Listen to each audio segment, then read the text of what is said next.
welcome back to Sparking Wisdom.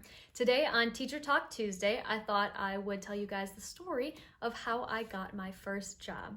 So before we get to that though, I want to make sure that you hit the subscribe button, turn on the notifications, and give me a thumbs up so that I know that you are here. And that way you can get even more Teacher Talk Tuesday content. Applying for your first job can be terrifying for anybody, for teachers, for doctors, lawyers, for factory workers, for garbage men, like literally anything. It can always be nerve-wracking when it's your first job. Now, I have done other jobs before. I've had other jobs before where I've done interviews, such as being a waitress. I remember having to interview for that job, being interviewed for when I was a personal trainer, but this one was different, or these interviews were different because it was my life. It was my career. It was something that I knew that I wanted to do. So there's some added pressure there. So I graduated, a little bit of background information. I graduated in 2015 from college, and I knew that right away I wanted to get a teaching job. My semester where I was student teaching, so the spring of 2015, I was already applying for jobs. I had a big fear that I wasn't going to get a teaching job because I just heard that there wasn't a whole lot of, especially in social studies, teaching positions open. And when I would look on WeCan, which is like our online job board for Wisconsin, there were some out there, but not ones that I was entirely qualified for. So that was a little stressful because I just kind of started applying for everything because I didn't know if there was going to be a teaching job out there for me or not. Like I just need to get my foot in the door. They need to just meet me, and then I can wow them with my brilliance, and then they'll hire me. So I remember my first interview that I got. I was still student teaching. I was in my second placement, and this job was for a school about 4 hours away from where I was currently student teaching. And so they were holding interviews on like a Monday. And so I had to tell my cooperating teacher, like, hey, I have a job interview. Is it okay if I'm not there? Absolutely. So I figured out writing sub-plans for the first time, which was an interesting experience trying to explain to him what I was going to be teaching. And I remember that on my drive to this school, I don't know why I left the day of, but I did. I think I got an appointment in the afternoon. So I knew I was like, okay, I'll take my time, get ready in the morning, and then I'll drive to this interview. And I remember that I got a call on my way there from my cooperating teacher saying, hey, the presentation that you gave me the link for is blank. And it's like, oh no. So I already was like terrified. I'm like, crap, I had sub-plans, but for some reason I must have sent him like the wrong presentation or something. It's blank. And I'm like almost crying. I was like, I'm so sorry. I don't know what to do. He's like, okay. This teacher was fantastic. And he was honestly about like 3 years heading towards retirement. I mean, he had been teaching for a long time. He was very seasoned. So he's like, absolutely, it's fine. I have some worksheets in the back. I'll figure it out. Okay. So now I'm already panicked, like, well, great, this day isn't going well. And I had done my research before I had gone to the school to do the interview. So I knew that it was K through 12 in one building, so it was very small.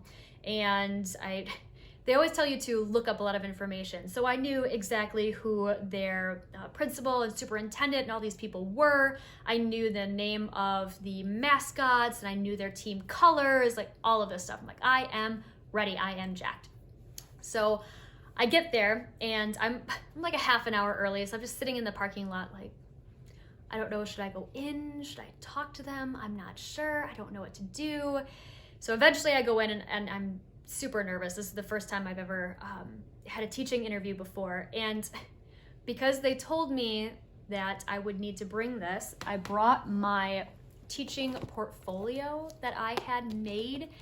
And if you don't know what a teaching portfolio is, I'm gonna direct you to watch my other video about kind of going through the School of Education and what that was like to talk about that teaching portfolio. I put so much time and energy into it, and they kept telling me that when you go to interviews, you need to bring it. They're gonna ask to see it. They wanna see evidence of your work. Not once did they ask for it or talk to me about it. I did bring my resume, and I passed it out to them, but they had already seen it, so they really didn't need it. So the first interview was good. it was just me kind of chatting with them, and I had the ability to ask a couple questions of like what classes would I be potentially teaching, etc. And it was good. I think the interview went very, very well. So then I actually got a call back for a second interview, which was, my mind was going crazy. I'm like, oh my gosh, this is so exciting. This is so exciting. And so I had to take another day off from student teaching, which you're only allowed like 3 max. Like there's some kind of requirement where you can't take off a lot. So I'm like, this better be it.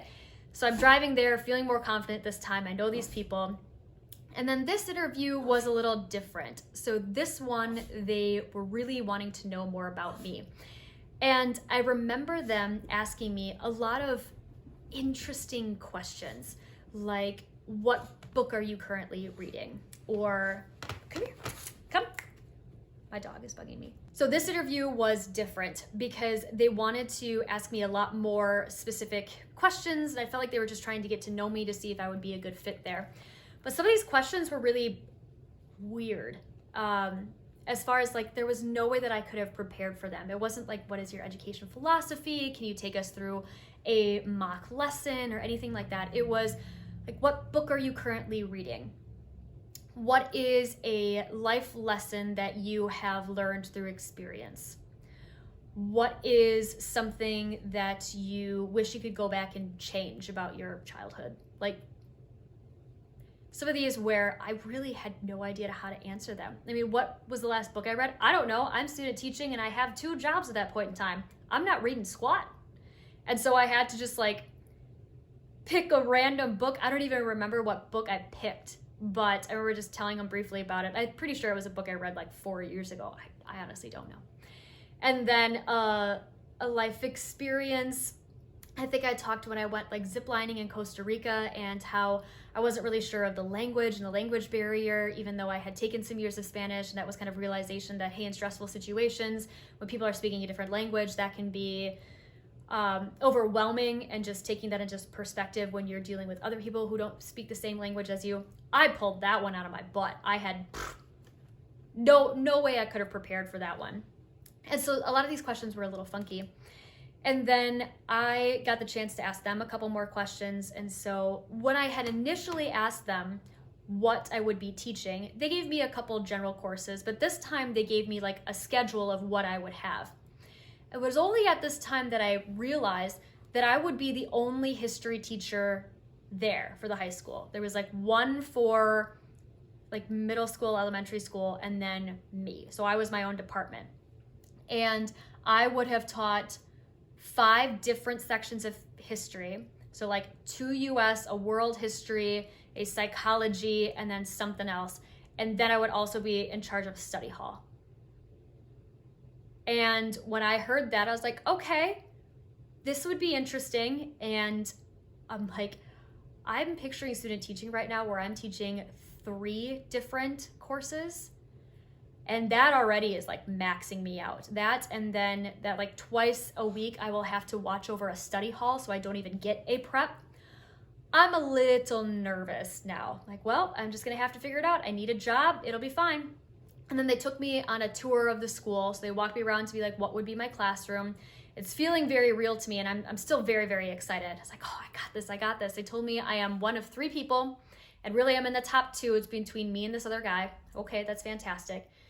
So then I leave and I continue student teaching, and like a week later, I do get a response back that they passed. They decided to go with the other guy.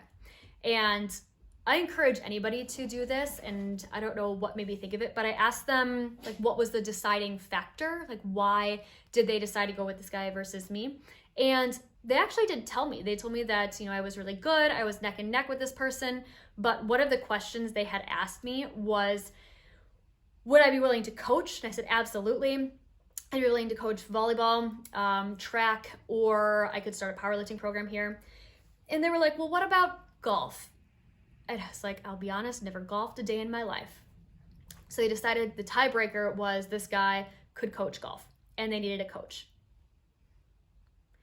Which I remember being really mad and frustrated at the time. Like, really, golf is the reason why I didn't get this job.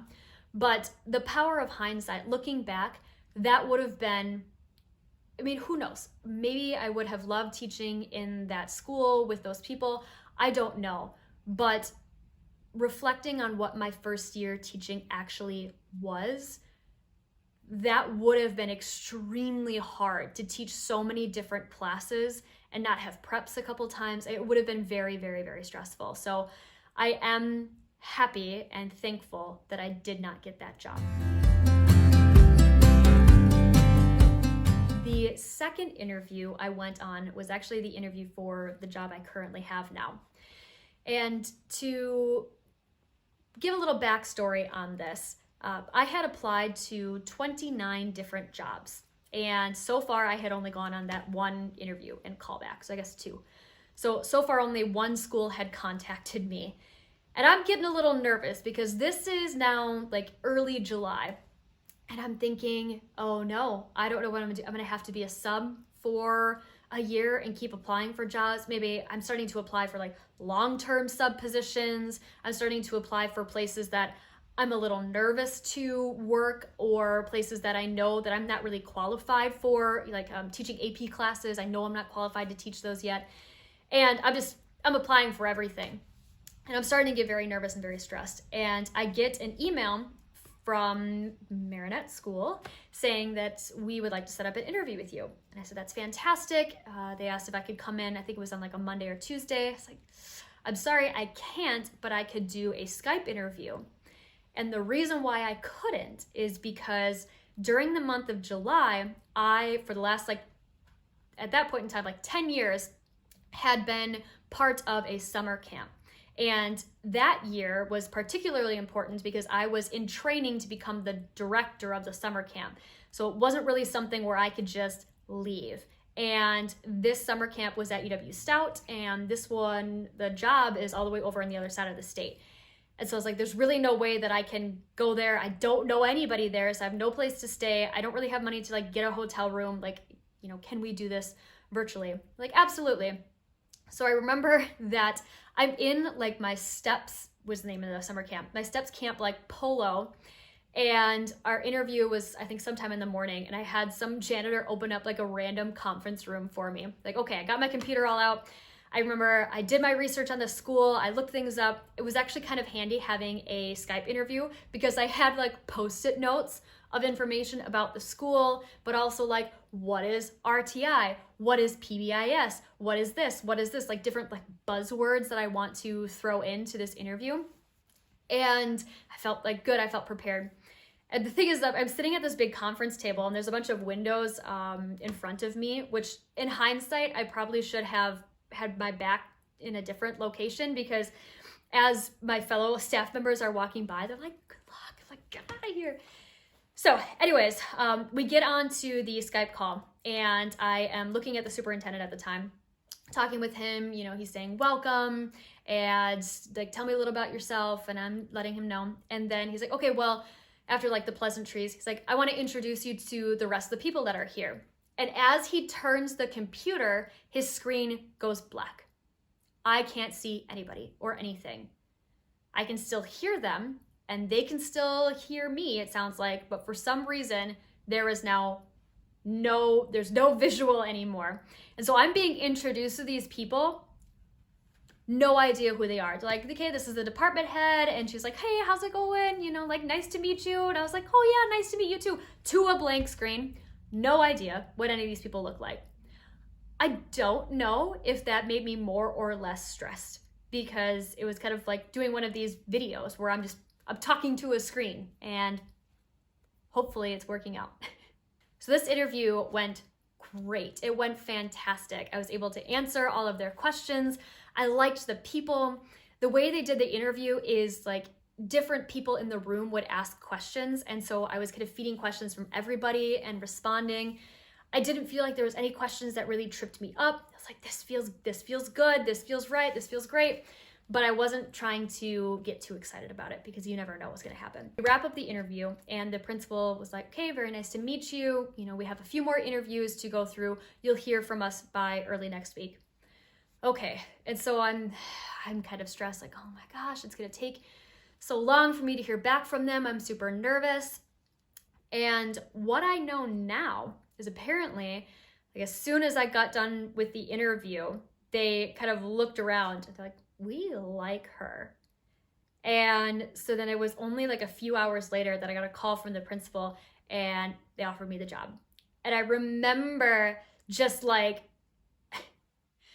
keeping my calm when they were talking to me. Like, you know, they're like, hey, we're gonna send you some paperwork, we're gonna send you some documents, you know, look those over and, you know, fill them out and you have to scan them and send them back in. Like, okay, fantastic. And I remember hanging up to them and I like dropped into a squat and like double fist pump to the air. And I was just like, yes. And again, I'm still at this like summer camp. And so there's these kids that are like, what's happening? And I was so jacked, so freaking excited that I got it after what a weird interview that was, as far as like not being able to see or gauge or read anybody's responses as I'm talking to them. It's very difficult to talk to people when you get nothing back. So I got it. And then more stress and panic happened because I now got my like big girl job, my real person job, my career. I really didn't know where this place was. I remember having to Google the school and the city to be like, where even is it?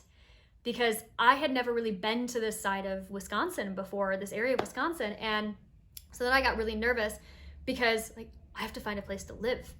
And I have to like, oh my God.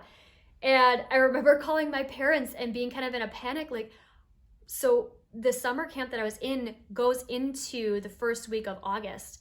And so I would only have 2 weeks to be able to go to my new home and try to figure out where to live and what to do. So my parents, being the wonderful people that they are, they like scoped out the town for me. They met with a realtor. They looked at a couple different houses and they kind of like Skype called me or FaceTime me and like, what do you think of this place? They took pictures. We ended up settling on this house, which I still live in, and I absolutely adore it. And it was nice. I like pretty much bought a house through email, you know, emailing the person. I had to travel here once. I traveled here with my mom in like mid-August. So I could actually go to the school, meet my mentor, meet the department head, which was also, side note, was also nerve-wracking when I had to meet them, because remember, I had no idea what they looked like.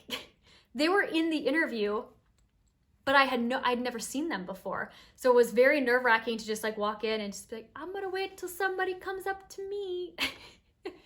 So when my mom and I came here, then we were able to sign for the house. And then I didn't even have a chance to move into the house because my cousin was getting married. So on like his wedding weekend, my parents like brought a trailer here with all my stuff and kind of set up the house for me, which again was great. So I actually had a place to live. Actually, before that happened, I couldn't actually move in or live in the house for like 2 weeks because I had to get my first paycheck before the bank would like release the house, because I had to prove that I could actually pay for the loan that I got. And so for the first 2 weeks of my first year teaching, I lived in a hotel. So again, just to put this in perspective, I knew nobody here. You know, I had just met my mentor, my department head, but we're not friends yet. I don't really know them.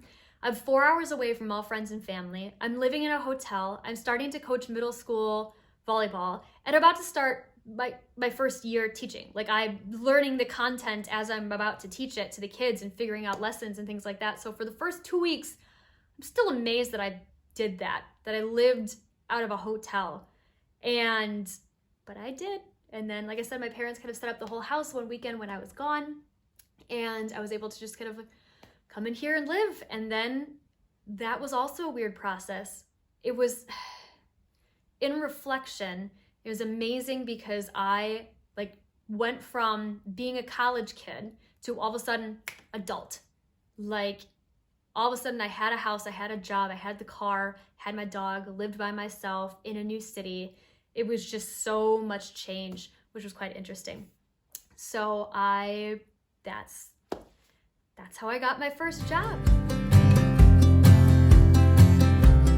If I could give some advice to people or teachers who are looking to get interviews and get a job, do apply for everything. even things that according to the description you may not exactly be qualified for. I really struggled a lot when I was applying for schools because a lot of them said we're looking for 5 years experience, we're looking for, at least 1 year experience, etc. And I didn't have that yet. And so don't be afraid to apply for jobs that maybe you don't know if you're qualified for. One of the best pieces of advice somebody gave me is the description that people put in their job application or job board is like a unicorn of a person. Like, there is nobody in the world who would absolutely check every single one of those boxes. But if you hit most of them, you're doing pretty good. And so if you're looking at some of these jobs and you're like, well, yeah, I apply for that, or I can make that happen, or I have experience in this, apply for it. The worst they can say is no. Actually, the worst they can say is nothing. I would rather them tell me no, because otherwise I'm just anxiously waiting. Like, I applied for this, what's gonna happen? What's gonna happen? So that's my first piece of advice. Apply for everything. The second one is don't take yourself too seriously when you do these job interviews. Yes, they're looking to see if you know your stuff, if you're qualified, but they're also trying to just get to know you. And so let your personality go a little bit, make some jokes, try to relate to people, do some small talk. I mean, kind of talking and being honest with them is extremely important. And a lot of times these teachers, especially fellow teachers, if they are in the interview process with you, they want to know that they're going to get along with you and you're going to fit in their group. In the same regard, if you don't get a good feeling about that school or job, if you don't really like the people that are in the interview, maybe don't take that job. Just because this is going to be a big chunk of your life. You're going to want to be there and want to like it. So if it's something that you're not feeling super comfortable with, maybe move past it. The third piece of advice I have to give is please be honest in your interviews. Don't make promises that you can't keep. Don't tell them that you're qualified for things that you're not actually qualified for.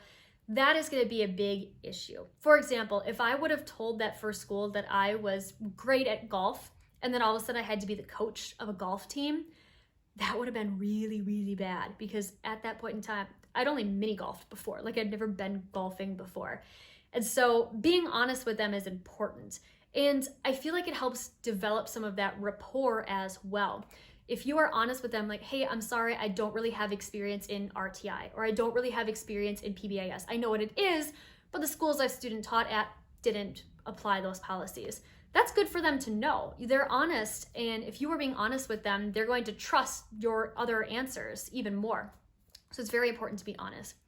The final thing I have to say is also ask questions. This is in many interview help tips that I see out there of the best way to get an interview is to ask questions. But actually do. Have some written down, have some prepared. If they don't really give you an opening, ask for it. So at the end, a lot of times they'll say, do you have any questions for us? Absolutely, I have a couple here. And ask them, don't be afraid to ask, how much does this job pay? That was a stressful one for me. I didn't know if I could ask that. I had not asked that, but I remember having to email later and ask if they could send me over a contract that would give me a number on it, because I needed to buy a house, so I needed to know, and they did. I would have had to sign that contract anyways. That could affect whether or not you want that job or not. If you are going to not be able to live to your comfort level with that job, you need to know that before you take that job, versus taking it and all of a sudden you're living beyond your means. So make sure that you ask questions. So not only about pay, but also ask questions about, for a teacher, what is their review process like? How do they evaluate your teaching? Are you going to need to have lesson plans prepared every Friday? Are you going to have people come in and observe you? How closely are you working with your mentor? Are you going to have a mentor? What's the avenue of asking questions or moving up, advancing in here? I wish that I would have asked that a little bit more too, because it wasn't until really this last year that I started digging into, okay, what benefits do you get for having your master's? What benefits do you get if you get national board certification? What benefits are there to coaching? What's the pay like for that? So asking a lot of those questions would be handy, especially because if they're not able to answer right away, you can let them know. It's okay, can you email me with some of these questions or have follow-up questions, etc. Questions are great. Absolutely ask questions. Overall, you are going to get a job. You are going to get experience. You know, if you end up accepting a job and realize that it's not for you, fantastic, move on. So kind of be a part of the process and accept the process, I should say.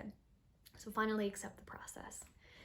That's all I have for you. That was my process of getting my first job. It was a very interesting one as far as the different interviews that I had too, and the chaos of technology not working in interviews. So that's it. If you have questions for me, especially if you are a teacher and you are looking for a job or you want tips or tricks or any help, I would love to offer that to you. So send me a message or a comment down below. I would love to hear from you. All right, have a good day.